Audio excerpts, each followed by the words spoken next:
There are so many jackals and other animals in the forest, but there will be only one lion. And even if it is single. जंगल में हजारों जानवर होते हैं, लेकिन राजा सिर्फ एक होता है। और सबसे खतरनाक चीज क्या होती है पता है? जब वो राजा अकेला हो, फिर भी पूरा जंगल उससे डरता हो। 4 मई 2026 चेन्नई का एक पोलिंग बूथ, और अंदर जा रहा था दक्षिण भारत का सबसे ताकतवर नेता, एक ऐसा आदमी जो 1989 से राजनीति में था, जो तमिलनाडु का मुख्यमंत्री था, जिसके पिता 5 बार मुख्यमंत्री रह चुके थे, जिसकी पार्टी ने लगभग 60 साल तक तमिलनाडु की राजनीति पर राज किया।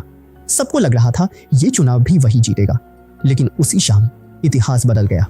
तमिलनाडु के मुख्यमंत्री MK स्टालिन अपनी ही सीट हार गए, और जिसने उन्हें हराया उसने जिंदगी में कभी कोई चुनाव नहीं जीता था। उसने सिर्फ 2 साल पहले अपनी पार्टी बनाई थी, और कुछ समय पहले तक लोग उसे सिर्फ एक फिल्म स्टार के रूप में जानते थे। उसका नाम था विजय, एक ऐसा नाम जो अब सिर्फ सिनेमा तक सीमित नहीं था, वो राजनीति का तूफान बन चुका था।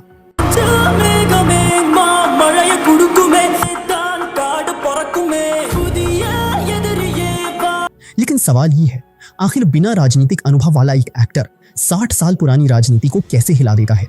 असल कहानी यहीं से शुरू होती है, क्योंकि विजय की जीत रातों रात नहीं आई थी, वो 30 साल की तैयारी का नतीजा थी। तमिलनाडु में फैन क्लब सिर्फ फैंस नहीं होते, वो एक ऑर्गेनाइजेशन होते हैं। उनके प्रेसिडेंट्स होते हैं, डिस्ट्रिक्ट टीम्स होती हैं, मीटिंग्स होती हैं, मेंबरशिप कार्ड्स होते हैं। जब किसी स्टार की फिल्म रिलीज होती है तो फैन सिर्फ फिल्म नहीं देखते, पूरा थिएटर बुक कर लेते हैं, ब्लड डोनेशन कैंप्स लगाते हैं, फ्लड्स में खाना बांटते हैं। धीरे धीरे ये फैंस फॉलोअर्स नहीं रहे, एक ग्राउंड आर्मी बन गए। 2024 तक विजय के पास थे 85,000 फैन क्लब्स, मतलब 20 लाख से ज्यादा लोग, already organised, already loyal, already ready. जिस नेटवर्क को बनाने में पॉलिटिकल पार्टीज को दशकों लग जाते हैं, विजय के पास वो पहले से मौजूद था। लेकिन सिर्फ फैन बेस चुनाव में ही जिताती, असल खेल यहाँ पलटा, क्योंकि तमिलनाडु की जनता थक चुकी थी। 60 साल से सिर्फ 2 पार्टियां, DMK और AIADMK। चेहरे अलग थे, लेकिन राजनीति एक जैसी हो चुकी थी। वही फ्रीबीज, वही करप्शन, वही पुरानी वादे। नई जनरेशन को बदलाव चाहिए था, जॉब्स चाहिए थी, सेफ्टी चाहिए थी, कम भ्रष्टाचार चाहिए था। और तभी विजय ने एंट्री मारी। उसका मैसेज बेहद सिंपल था, वो सब भ्रष्ट हैं, मैं उनमें से नहीं हूं। बस यही लाइन लोगों के दिल में उतर गई। लेकिन फिर कहानी में आया सबसे खतरनाक मोड़। सितंबर 2025, एक रैली, 38 डिग्री की गर्मी, हजारों लोगों की भीड़। विजय की टीम ने सोचा था 10,000 लोग आएंगे, लेकिन आए 27,000। और फिर सब कुछ बिखर गया, भगदड़ मच गई। 41 लोगों की मौत हो गई, 9 बच्चे भी उस हादसे में मारे गए। पूरा देश विजय के खिलाफ हो गया। लोग बोले, जो आदमी एक रैली नहीं संभाल सकता, वो पूरा राज्य क्या संभालेगा? सबको लगा यहीं खत्म हो गया विजय का पॉलिटिकल करियर। लेकिन फिर कुछ ऐसा हुआ जिसने पूरा गेम पलट दिया। विजय कैमरे के सामने आया, उसने जिम्मेदारी ली, पीड़ित परिवारों से मिला, माफी मांगी, कॉम्पनसेशन दिया। और यही वो पल था जब जनता ने पहली बार किसी नेता को गलती मान के देखा।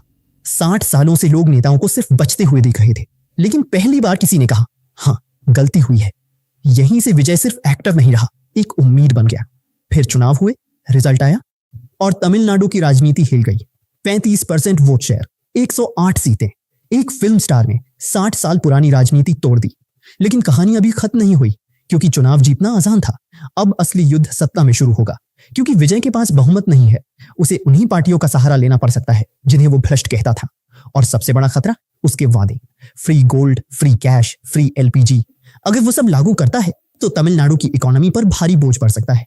अब अगले 18 महीने तय करेंगे, क्या विजय दूसरा MGR बनेगा या फिर सिर्फ एक और एक्टर पॉलिटिशियन। क्योंकि चुनाव सिर्फ शुरुआत थी, असल की स्टडी अब शुरू हुई है।